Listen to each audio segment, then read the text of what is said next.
This video is going to cover the Word Chapter 4 Pause and Practice.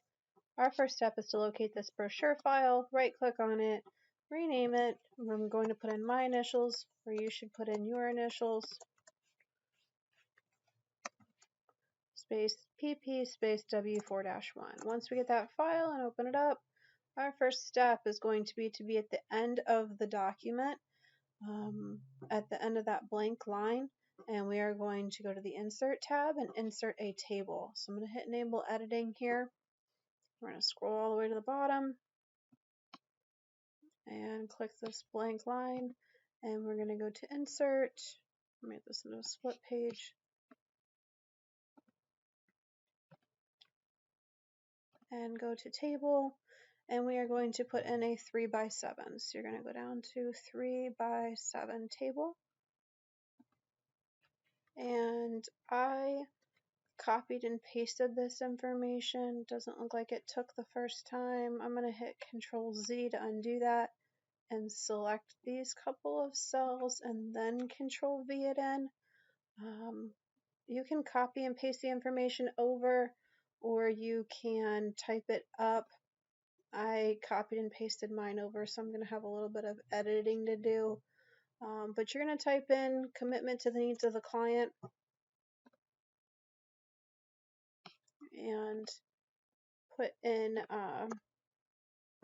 the information in the correct cells. After everything's in there, like it is on my screen or like it is in the directions here, we're going to delete a column and insert a row. So we are going to place the insertion point at any of the cells in the last column, and then we're just practicing deleting a column here. So I'm going to go to the Layout tab. Again, as long as you're in the chart or in the table, you are able to have that table design and layout tab.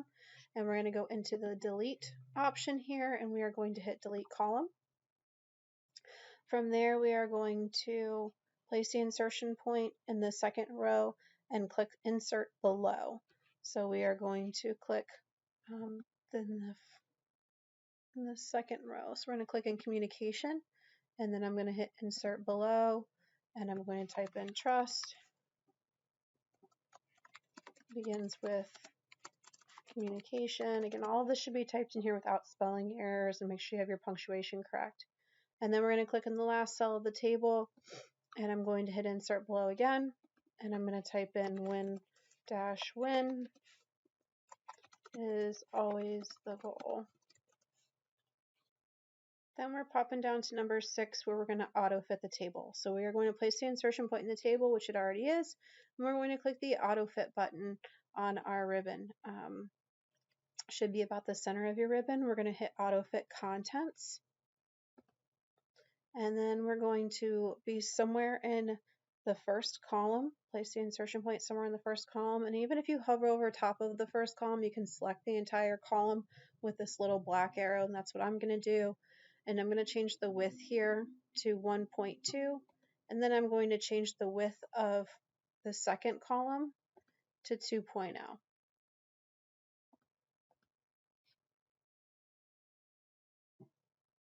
A little further down, we are going to click the table selector handle. So that's in the top left corner of the table. You're going to click on that four-headed arrow, and we're going to click on the properties option. So when we click on the properties command, we are going to go to the row tab, and we are going to specify the height, and we are going to type in 0.25. And then we're going to hit OK, and then we're going to be on number, actually we're going to, before we hit OK, hit exactly, and then we're going to hit OK. And then we are going to be on number 7, where it says insert a row and merge the cells. So we are going to click somewhere in the word commitment here, and we're going to hit insert above, and then we're going to hit merge and merge cells, and we're going to type in the Placer Hills Belief System. Oops.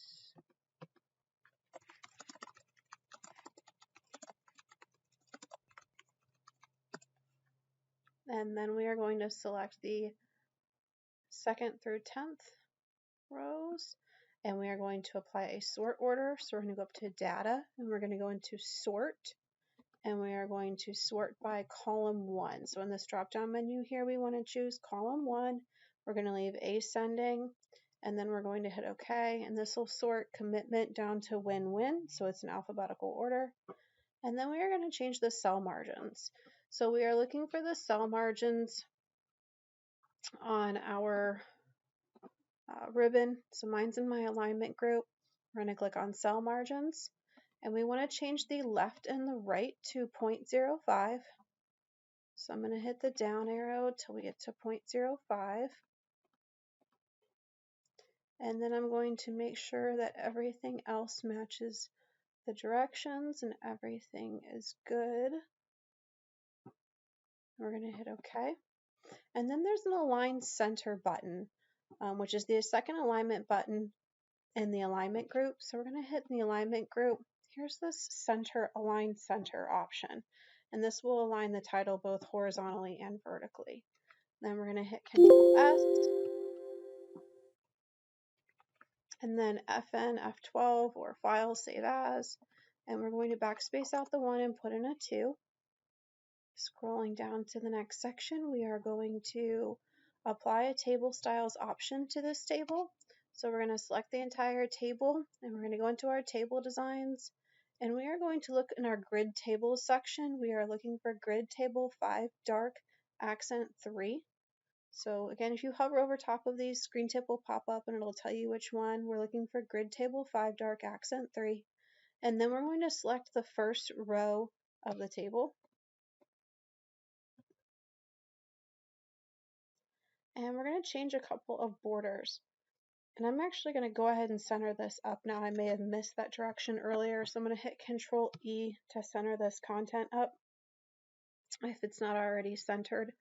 And I believe the H is supposed to be capitalized as well. So again, I'm going to select that, and we're going to go into our Home tab and go into Borders, and we're going to go down to Borders and Shading for 4B. And then we're going to select Custom in the Settings area, and we are looking for the solid line, which is already selected, and the color is going to be black text 1. So we are looking for this theme color here, black text 1, with a width of 1.5. And then select the solid line area if it is not already selected. It is click the top boundary of the example. So we're basically taking off the old one and then putting the new one on, and then we're going to click the bottom boundary, again taking off the old one, putting the new one on, and then we are going to hit OK, and it will apply that border there. And then we're going to select the entire bottom row, and we're going to go into borders, and you can hit bottom border, or you can just hit the default border here, and it'll apply a bottom border on your table as well. I'm going to double check to make sure I have 1.5. I thought I chose 1.5. I did not. May have. I'm just going to double check that real quick. So I'm going to select this top section and just go through those steps one more time and go down to borders and shading. And I do. I have 1.5. So I just wanted to make sure because it looked a little thicker in the example. We're going to head down to number 5, which talks about vertical alignment in the text cells. So we're going to select the entire table and go to properties. So again, we're clicking on this entire table, table layout tab, and properties over on the left. And we are going to go into cells. And in the vertical alignment, we're going to choose center here. That'll complete number 5 once you hit OK. And then we're going to go to step 6 and apply some changes to the text in the table. So we are applying the first, or we're selecting the first row, and we're going to change the font size to 12. So we're going to select that first row and go to the Home tab. Actually, let's do Control D to open up that font dialog box. And here, let's choose 12. Check the box for small caps. And it looks like it's just going to be that and black text 1 for our font color. So we have black text 1, 12, and small caps in here. Then we're going to go ahead and hit OK. Then we're going to scroll down to number 7, where we're going to convert text to a table.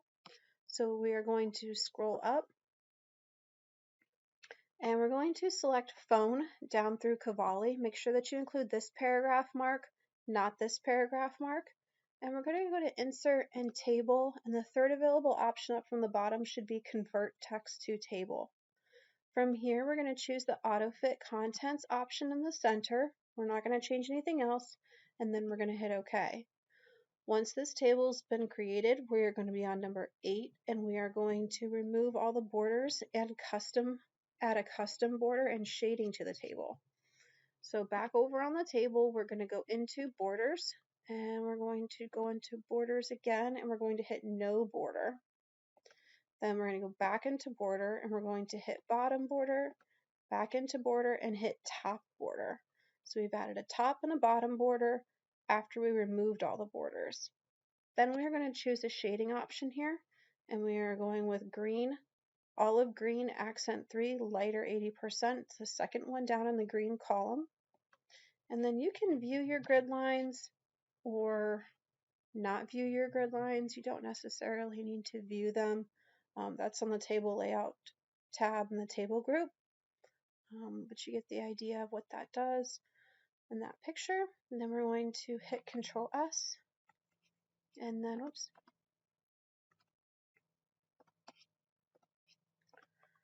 and then after I think I Control S, and then FN F12, and again we're going to backspace out the 2, put in a 3. And then we are changing a couple of things to make this into a trifold flyer. So we're going to go to the Layout tab, and we're going to change the orientation to landscape. Then we're going to go into the Page Setup dialog box. This is the little itty box in that Page Setup group. And we're going to change the top margin to 1.2, and the bottom, left, and right are all going to be 0.5. So you want to make sure those are all 0.5, and then 1.2 should be for the top. After you hit OK, we're going to be on number 4, where we arrange the text in columns and customize columns. So we are already at Control Home, or you can click at the top of your document to make sure that you're up there. And we are going to go into the Layout tab, and we are going to Columns, and we are going to select 2 columns. We can see what the document looks like with 2 columns. And then we go back into columns again, and we're going to hit more columns this time. This time we're choosing 3 columns with a spacing here of 0.6. So you're going to hit the up arrow to 0.6, and then we're going to hit OK. That takes us down to number 5, where we're going to use some column breaks. So I'm going to make this a little bigger so we can kind of see how this is going to get spaced out. I'm going to click right before what clients are saying with my left hand. I'm going to hold down Control and Shift. Then with my right hand, I'm going to hit Enter once. That's going to put a column break in. I'm going to do the same thing right before Education and Training. Control, Shift, and then Enter. So that spaced this document out a little bit differently and more evenly. All right, from there, the next step is going to be number 6. Again, we're saving this, Control S, and then File Save As, or FNF12, and we are going to go to make this 4:4 and hit OK. Scrolling down to the next set of directions, we're going to add some pictures. So we're going to position the insertion point below the table in the 3rd column. So we're going to click right here below the 3rd table, and we're going to insert some pictures. So Insert, and then we're going to click on Picture, and we're going to choose from this device. And now these pictures are already in your Word Chapter 4 folder for you. We are looking for PHRE-04. Once you double click it, we're going to edit this picture and some of the different formatting options for it. We're going to go up to Picture Format if you're not already on it, and we are going to change the wrap text, which is in my Arrange option, and we're going to change that to in front of text. Then we're going to change the picture height to 1.4, just all the way here at the end. Actually, I'm changing it to 1.2. Sorry, I misread that. Wrap text is in front of text, then 1.2. Then we're going to click in the middle of the picture, and we're going to drag it near the bottom right of the document. and we're going to add a picture border. I'm not going to drag it yet because we do set an exact position for the document later, so you'll see what that looks like. But let's go ahead and add this picture border. So we're going to go up to our picture border, and we are looking for olive green accent 3, and there's no percent at the end, so it's going to be this one that's on the top line. And then we're going to go right back into it, and we're going to go into weight, and we're going to go down to 1.5. After you click on 1.5, we're going to now change the position of this picture. So we're going to go into arrange and then go into position. So in the arrange group, we're going to go into position, and we're going to go all the way down to where it says more layout options. Now we are going to change the horizontal position and the vertical position. The horizontal position is going to have 8.6 to the right of page. So we're going to type that in here, 8.6 inches to the right of page. And then we are going to change the vertical position, and that is going to be 7 below page. So we are going to click absolute position, and we're going to change it 7 below page. After you've changed both of these, then we're going to hit OK. You'll see how it gets adjusted to that lower right corner. Then we're going to add a picture near the bottom of the first column. So we're going to place the insertion point at the end of the 4th numbered item. So we're going to click right here after possible, and we're going to hit insert, and we're going to go to picture, and we're going to go from this device, and we are going to choose the for sale sign, and we're going to change the width to 1.4. So we're going to hit the down arrow all the way to 1.4, and then we're going to change the wrap text to square. After you do that, we're able to move it around a little easier on our document, and we are going to get a 4-headed arrow in the center of that picture, and we're going to drag it down so that it's right underneath the word process in that first column. Then we're going to insert a caption for this picture. So we're going to right click on the picture, and we're going to go to insert caption, and we're just going to hit OK here. And then once the caption generates, we're going to backspace out figure 1. Again, I just right clicked on the picture and went to caption, and we're going to type in meeting your needs with an S on the end. I'm going to hit Control E to center my caption up, and then I'm going to hit Control A to select my entire caption, and I'm going to go into my colors, and I'm changing it to olive green accent 3. And then with the caption still selected, I'm going to hold down Control and click on the picture above it so that both the picture and the caption are selected. And then back over on the picture format tab, there's going to be an option to group these pictures together so that it's one object. So in my arrange group, I'm going to go to group, and then I'm going to click on group, and then these are going to be grouped together. And then we're on step 7, change the paragraph spacing on the 2 quotes. So we are going to click in our first quote anywhere in there. I clicked in the word responsive.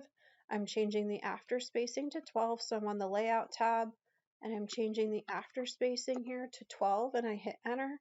Then I'm changing the spacing in this quote as well. I'm clicking in the word Emma and changing that to 12, and I hit enter. And then we're going to add some shapes around that quoted text.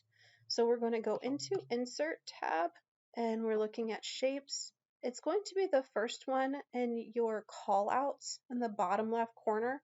It is a speech bubble rectangle. And once you click on it, you'll have to kind of draw it out. It doesn't need to be exact because we're going to set exact measurements a little bit later, but it's going to cover your quote for now. And then we are going to hit send backward and then send behind text. So in this arrange group, you have a send backward, and then we're going to hit send behind text. Once it's behind the text, we're going to continue formatting it, and we're going to go up to our shape styles, and we're going to choose the olive green accent 3 colored outline style. And from there, we're going to choose a shape fill. So we're going to go into our olive green accent 3 lighter 80% shape fill, and then we're going to choose shape effects. So this is actually text effects, and shape effects are going to be here, And we are going to be looking for, I believe it's shadow. Let me scroll down the directions here for a second. It is a shadow offset bottom right. So we are clicking in shape effects, shadow, first one in the outer group is offset bottom right. And then we're going to now change our height. So we want the size height to be 1 inch, and then we want our width to be 3.1. From there, we are going to drag the shape, make sure it's evenly behind the text. What I like to do is just use the arrows on my keyboard so I can hit the up arrow and the down arrow. As long as you're clicked on the edge and not inside the shape, then you can use the arrows to kind of move it around on the text a bit. And from there, we are going to hit Control C, Control V. The second shape will then pop up. And again, you're clicking on the edge of it and dragging it down over now the second quote. This time we need the height to be 1.4. And I'm just noticing, I think I accidentally clicked a little bit too small on my width. So I'm going to increase this to 3.1 and use my arrows to move that around. And then I'm going to go back up top and make sure that width is 3.1. I think I just clicked too many times. So both of those are 3.1. And then with one of them selected, I'm going to hold down Shift and click on the other one. And in the Arrange group, there's going to be an option to align and then hit Align Center so that these are center aligned within that column. We're going to be down on number 10 where we're going to do the Emma Cavalli word art. We're going to select Emma Cavalli across the top. And we are going to go to Insert and we are going to click on Word Art.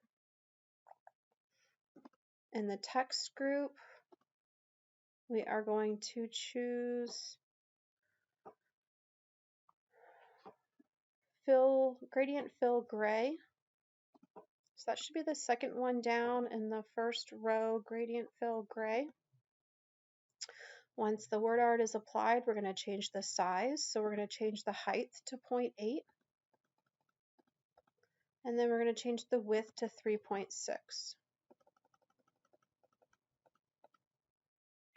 From there, the next step asks us to click the Text Effects button.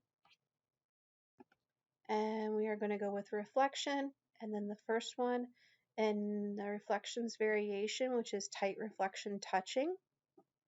And then we're going to change positions. So we're going to go into Arrange and Position, and then we're going to go down to More Layout Options.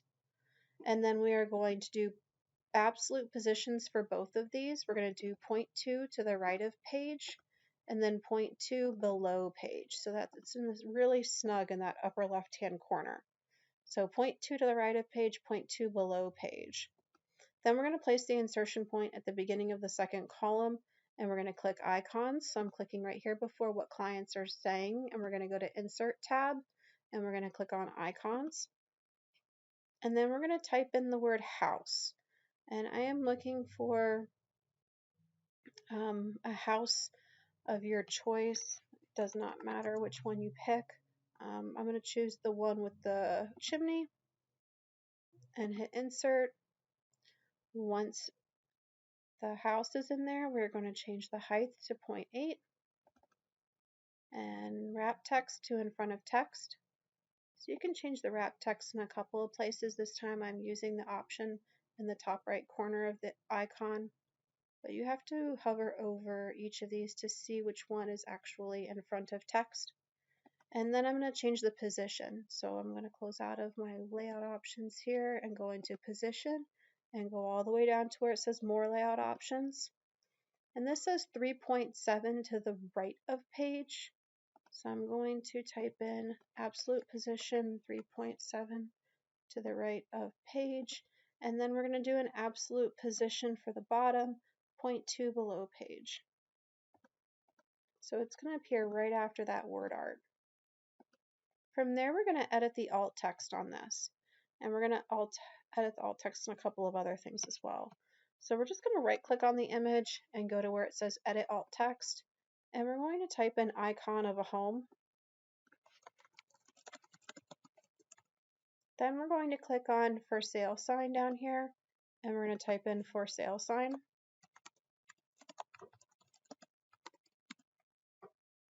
Then we're going to click on the logo down here, and we're going to type in PHRE logo.